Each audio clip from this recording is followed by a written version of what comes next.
یہ 11ویں صدی کا مڈل ایسٹ ہے، ایسا زمانہ جب تلوار اور طاقت ہی سب کچھ تھے، لیکن ان پہاڑوں کی چوٹیوں پر ایک ایسا بندہ بیٹھا تھا جس کے پاس نہ کوئی بڑی فوج تھی اور نہ ہی کوئی عظیم الشان امپائر، پھر بھی اس سے وقت کے بڑے بڑے سلطان، طاقتور وزیر، یہاں تک کہ یورپ سے آئے کروسیڈرز بھی ڈرتے تھے، خوف سے کانپتے تھے، کیونکہ اس کے ماننے والے کوئی عام قاتل نہیں تھے، انہیں موت کا کوئی خوف ہی نہیں تھا، اور جو موت سے نہ ڈرے اس سے زیادہ خوفناک چیز دنیا میں کوئی نہیں ہوتی۔ یہ تھے حشاشینز، دا اسیسنز۔ ینگ جنریشن تو انہیں اچھی طرح جانتی ہے، اسیسن کریڈز جیسے مشہور ویڈیو گیمز یا ہالی ووڈ کی فلموں کی وجہ سے، جہاں یہ اندھیرے میں چھپ کر وار کرنے والے پروٹیگنسٹ ہیں، بلکہ انگریزی زبان کا لفظ اسیسن ہی ان کے نام سے نکلا ہے۔ کتابیں تو ان کے بارے میں بہت خوفناک باتیں بتاتی ہیں۔ ان کا لیڈر، جسے شیخ الجبال یعنی old man of the mountains کہا جاتا تھا، ان نوجوانوں کو ڈرگز دیتا، ایک نقلی جنت میں لے جاتا اور پھر کہتا کہ اگر میرے دشمن کو مارو گے، اسے مار کر مرو گے، تو تم ہمیشہ کے لیے اس جنت میں جاؤ گے۔ کیا یہ واقعی سچ ہے؟ اسیسنز واقعی نشے میں تو کریزی کلرز تھے، یا یہ تاریخ کا سب سے کامیاب پروپیگنڈا تھا جو ان کے بہت ہی پاورفل دشمنوں نے ان کے خلاف کیا؟ آج ہم جانیں گے حشاشین کی کہانی، old man of the mountain حسن بن صباح کی کہانی، کہ کس طرح مصر کے شاہی دربار میں ہونے والے جھگڑے نے دنیا کی پہلی انڈر گراؤنڈ انٹیلیجنس اور گوریلا فورس بنائی۔ اور کیا آپ کو پتا ہے یہ لوگ آج بھی ہیں، کیا کرتے ہیں، کہاں موجود ہیں؟ آئیے جانتے ہیں آپ کے لائک اور سبسکرائب کے ساتھ۔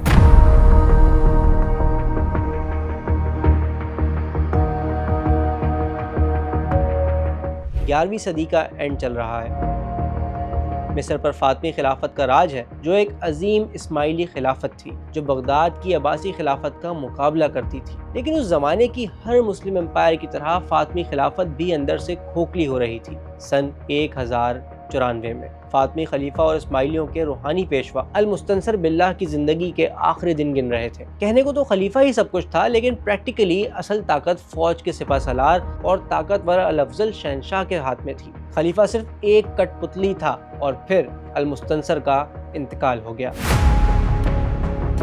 ان کے مرتے ہی وہ سول وار شروع ہو گئی جس نے تاریخ کا دھارا ہی بدل دیا۔ خلیفہ نے اپنی زندگی میں ہی اپنے سب سے بڑے بیٹے نزار کو اپنے جانشین اور اگلا امام نومینیٹ کیا تھا۔ نزار ایک سمجھدار، تجربہ کار اور لبرل سوچ رکھنے والا شہزادہ تھا، لیکن وزیر الافضل کو ایک آزاد اور مضبوط خلیفہ نہیں چاہیے تھا، بلکہ ایک کٹ پتلی چاہیے تھی جسے وہ اپنی انگلیوں پر نچا سکے۔ اس لیے الافضل نے ایک چال چلی، نزار کو ہٹا کر خلیفہ کے سب سے چھوٹے اور نا تجربہ کار بیٹے المستعلی کو تخت پر بٹھا دیا۔ نزار نے اسے ماننے سے انکار کر دیا، بغاوت کر دی اور قاہرہ سے اسکندریہ جا کر اپنی خلافت کا اعلان کر دیا، لیکن پوری فوج الافضل کے پاس تھی اور وہ بہت پاورفل تھا۔ نتیجہ یہ نکلا کہ نزار ہار گیا، اسے گرفتار کر کے قاہرہ لایا گیا اور یہاں جو ہوا وہ بہت ہی زیادہ خطرناک تھا۔ روایات کے مطابق نزار کو ایک زندہ دیوار میں چنوا دیا گیا اور اس قتل کے ساتھ ہی پوری اسماعیلی دنیا دو حصوں میں بٹ گئی۔ ایک ایسی دراڑ پڑ گئی جس کے بیچ میں صرف خون تھا۔ ایک طرف مستعلی، وہ لوگ جو قاہرہ میں رہے اور جنہوں نے وزیر کے بٹھائے ہوئے کٹ پتلی خلیفہ مستعلی کو اپنا امام مان لیا، اور دوسرے نزاری، وہ لوگ جنہوں نے اس ناانصافی کو، جعلی حکومت کو ماننے سے انکار کر دیا۔ ان کا عقیدہ تھا کہ اصل امام نزار ہی ہے اور امامت ان کی نسل میں ہی رہے گی، لیکن مصر پر قبضہ مستعلیوں کا تھا، اس لیے نزاریوں پر وہاں کی زمین تنگ ہو گئی۔ یہاں نزاریوں کو ایک ایسا لیڈر ملا جس کا ارادہ چٹان سے زیادہ مضبوط اور دماغ شاید کمپیوٹر سے بھی زیادہ تیز تھا۔ ایک ایسا شخص جس نے قاہرہ کی ناانصافی کا بدلہ لینے کے لیے ایک ایسی تنظیم بنائی جس نے سب کے ہوش اڑا دیے۔ اس کا نام تھا حسن بن صباح۔ لیکن ایک اکیلا آدمی جس کے پاس کوئی فوج نہیں، دنیا کی بڑی بڑی امپائر سے کیسے ٹکرا سکتا تھا؟ قاہرہ میں جب نزار اور مستعلی کے درمیان سول وار چل رہی تھی، اس وقت ایران میں ایک بندہ خاموشی سے آنے والے دنوں کی تیاری کر رہا تھا۔ جی ہاں، حسن بن صباح۔ وہ کوئی جاہل، خونخوار یا سیریل کلر ٹائپ آدمی نہیں تھا جیسا کہ عموماً اس کے بارے میں لکھا اور دکھایا جاتا ہے، بلکہ وہ اپنے وقت کے پڑھے لکھے اور ذہین ترین لوگوں میں سے ایک تھا۔ پیدا تو وہ ایران کے شہر قم میں ہوا تھا اور ایک کٹر اثنائی عشری شیعہ خاندان سے تھا، لیکن جوانی میں اس کی ملاقات کچھ اسماعیلیوں سے ہوئی۔ ان کے ساتھ فلسفے اور مذہب پر بحث ہوتی رہی۔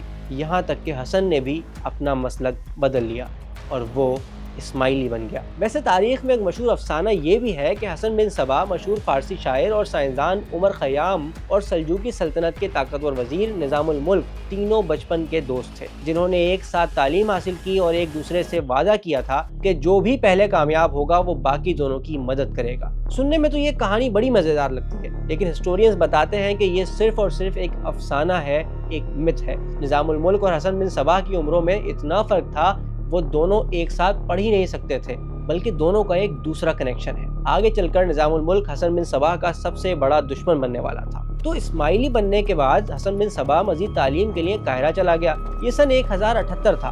قاہرہ میں فاطمی خلافت کا زوال شروع ہو چکا تھا، وزیروں کی سازشیں عروج پر تھیں، اور حسن بن صبا کیونکہ نظار کا حامی بن گیا تھا، اس لیے پہلے قید کر لیا گیا اور پھر مصر سے نکال دیا گیا۔